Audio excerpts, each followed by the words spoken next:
can be won. It exists, it is real, it is possible, it's yours. But to win it requires your total dedication and a total break with the world of your past. Fight for the value of your person. Is that Ayn Rand? I don't know. If it was Ayn Rand, that would be extremely funny. But again, I think you're taking this way too seriously. Like, this is more than a podcast. What's the most successful co-host of the Daily Wire spin-offs? Like, there's obviously Michael Knowles, Matt Walsh, Jordan Peterson, Ben Shapiro, Jeremy Boring, but like none of them are as breakout stars as Brett Cooper was. I think in large part due to the fact that she was younger, she appealed to a younger demographic. She was, I think, their only Gen Z host, and so what they did is they faked making her look like a streamer. Like, they actually hired and did a whole set to make it look like it looks right now. But see, this isn't like, I'm not in a studio. These are actual books that I've read and or own. That's my Nintendo Switch behind me. That's the Switch that I play.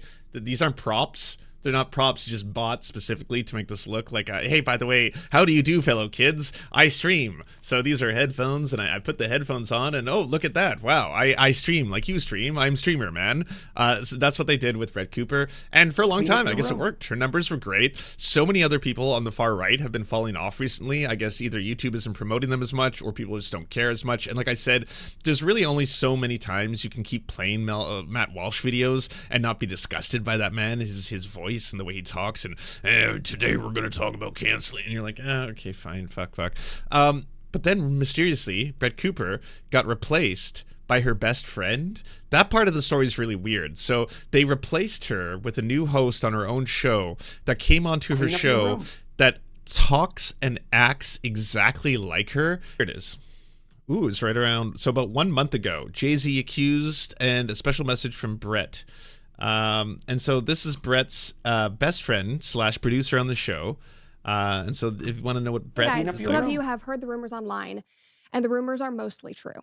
Today, December 10th, will be my last day hosting the comment section and working for the Daily Wire. It is not true that I am being forced out. It was my own choice to leave. And believe me, this is bittersweet. I have had the most unbelievable 3 years helping to craft the show, building this community. Now, her own fan base and community wrote in her own social medias, if you're not allowed to talk about specific elements of why you left, when you return, wear something blue. As a wink to the rest of us, the code word is wear something blue. And then, surprise, surprise, she came back and she wore something blue. So maybe there's a little bit more going on behind the scenes, although all the details aren't fully known. What is known is that suddenly she's replaced by her bestie. Welcome to a new chapter of the comment section. And I am your new host, Reagan Conrad. Now, some of you are probably asking, who is this chick? Where is Brett? What is going on? And those are all very valid questions. So before we get into today's episode, I want to just recap a few things with you all. Now, many of you have known me as producer Reagan. I've been working on this show for almost 3 years now. I started with Daily Wire fresh out of college with a journalism degree, and... Now, here's why this is all creepy.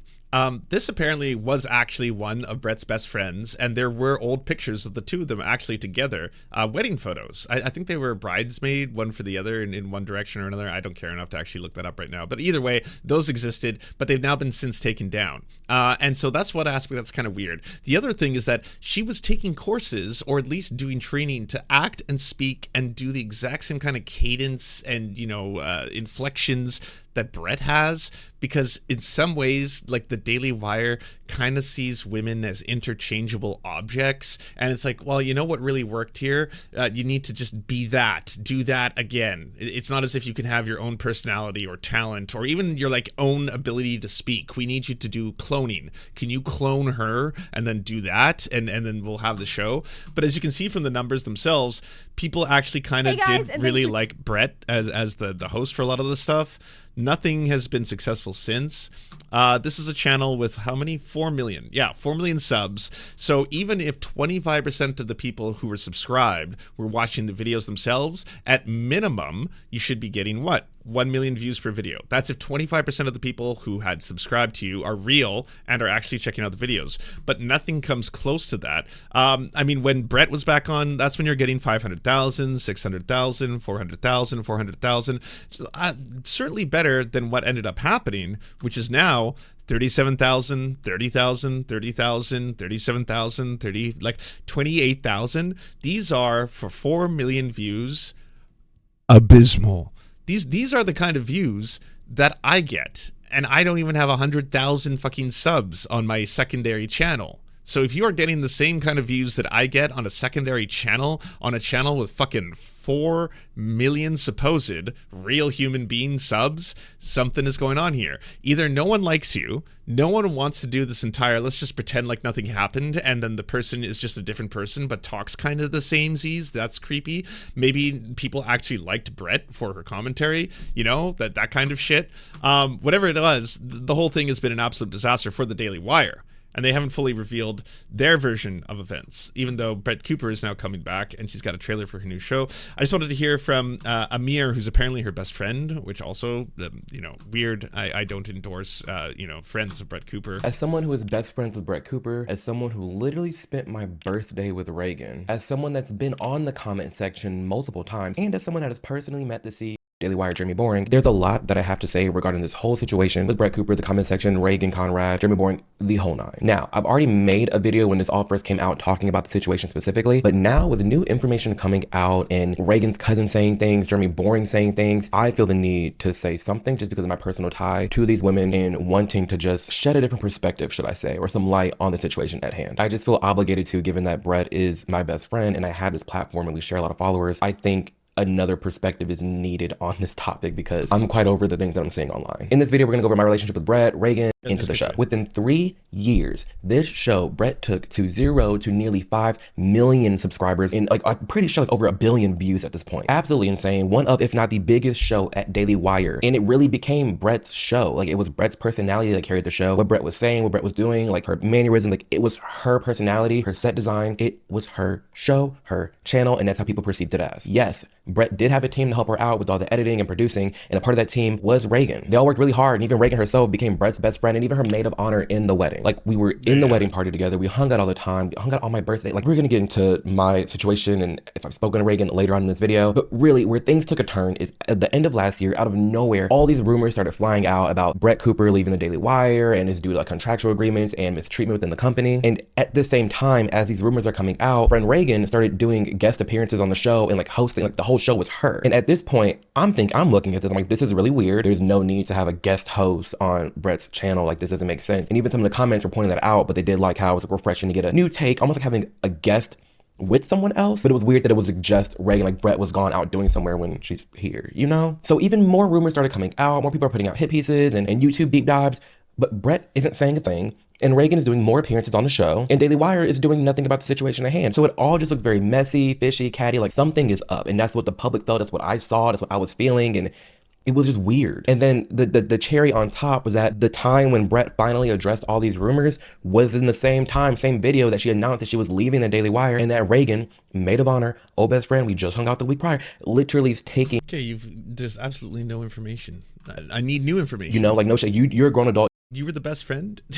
Like so fucking... That's door page. You should have which insider has a 2.5 information to what's going on here. And let's just, for the fun of it, let's read some reviews. Dishonest, fragile leadership, demoralizing culture. Pros, some opportunities. Someone with fresh ideas. The CEO told everyone in a staff meeting that we won't get promoted anytime soon because he wanted to hire new employees above us. Things like, it's not that you're not good, you're just not good enough, are said regularly as an excuse to not give opportunities for promotion. Transparency is not a thing here. I know several people who were told they were doing a great job, and next thing you know, they were booted out the door. They're always... This is going to be like a complete shocker. What? Daily Wire and conservative media empires actually have terrible working conditions and they treat their employees like shit? Say it ain't so. That seems to be like an across the board thing. I imagine that if you also happen to be part of a fucking online media empire that's directly, I don't know, fueling hatred towards LGBTQ plus people, hatred towards minorities, hatred towards women, then yeah, they're probably not going to treat people in those groups very nicely either. Like, what a surprise. Looking over your shoulder and kind of theories going around that I think most of which have now been disproven. But let's take a look at everything going on. By the way, Well, let's see Brett's trailer. That's what's important, right? The brand new Brett Cooper show. After weeks of speculation, Brett Cooper has left. Well, it looks like the rumors were true. Brett Cooper's departure has caused quite a stir. The internet is absolutely melting down. Brett Cooper did, in fact, announce her exit. Brett Cooper announces she is leaving the Daily Wire. Brett Cooper is officially leaving the Daily Wire. Now she is walking away. Brett Cooper has left. She is gonzo. Brett Cooper says, I'm out of here. Now Brett Cooper has nearly 500,000 subscribers without a single video yet. She already has a channel. There's now at 500,000 subs. If you look at her numbers, Brett Cooper is pop. I was like, is there a single non-right-wing person going to be in this trailer? And then, okay, fine. Hassan's there. It makes sense. She has one of the fastest growing YouTube channels. But what's the end all be all for Brett Cooper? The big question on a lot of our minds is, what is she going to do next?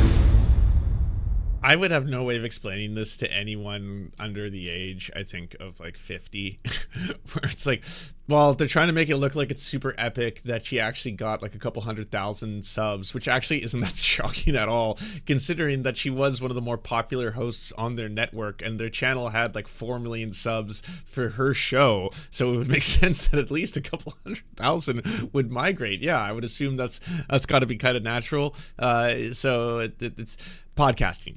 These are podcasters. It's their internet talkie shows. They're kind of like radio shows, but on the internet they have microphones. You know, Rush Limbaugh, but way more homophobic and transphobic and racist, because there's not a lot of, you know, basically filters you have to worry about.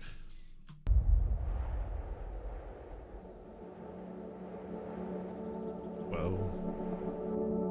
Spoke too soon. This is ethereal. This is serious. This is more than podcasting. This is life. This is us. This is humanity. This is journalism. The world you desired can be won. It exists. It is real. It is possible. It's yours. But to win it requires your total dedication and a total break with the world of your past.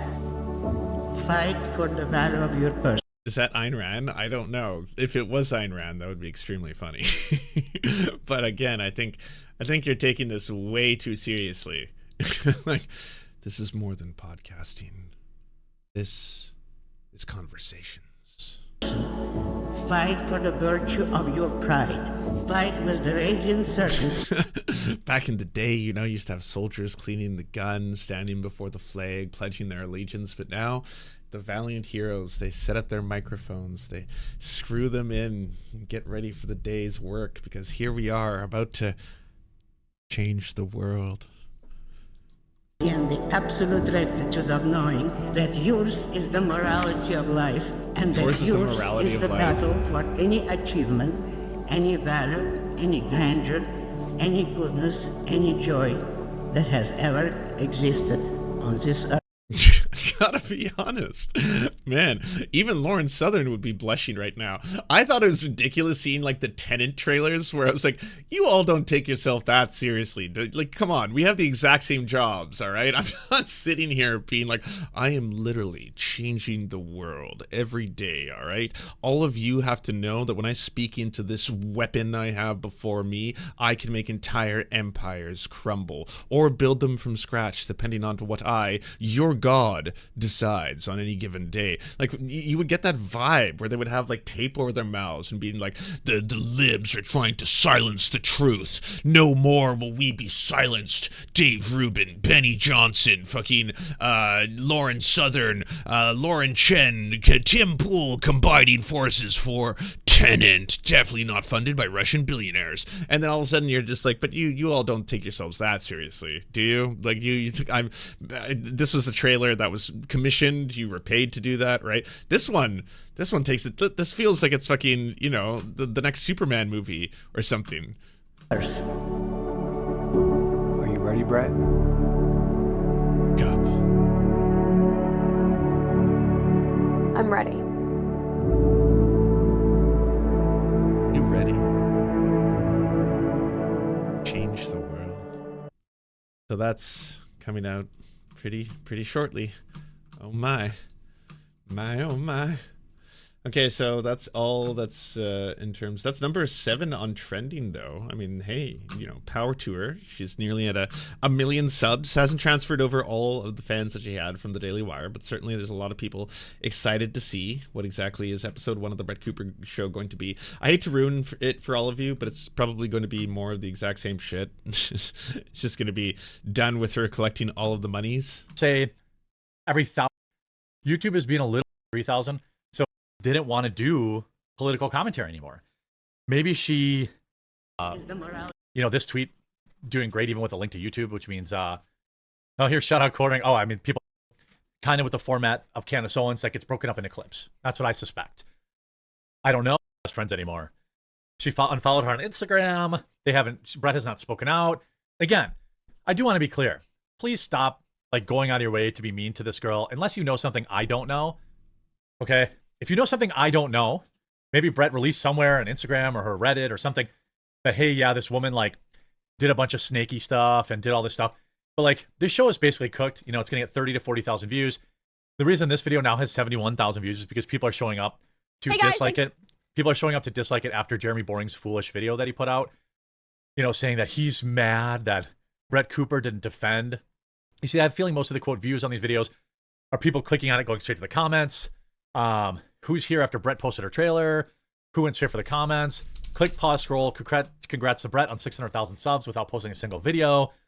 You should tell your CEO to stop trying to throw Brett under the... All of you are talking about it as if it's some kind of like revolution that's taking place. Like no one could have seen this coming. And it's like anyone who understands anything about either digital or online media would have seen this coming. Like, obviously, Brett Cooper was one of the only breakout hits that Daily Wire has. Everyone else, all their views are in the fucking toilet right now. And the fact that Brett Cooper is leaving, yeah, I would imagine that a significant portion of her viewers and fan base would want to follow her. UFC veteran makes eye-opening remarks on Brett Cooper's rumored exit over Israel stance. Comment section of Brett Cooper's host. Oh, could that have something to do with it? Brett Cooper and Candace Owens have sparked rumors, striking a controversial Instagram post. Brett Cooper praises Trump's choice to save TikTok.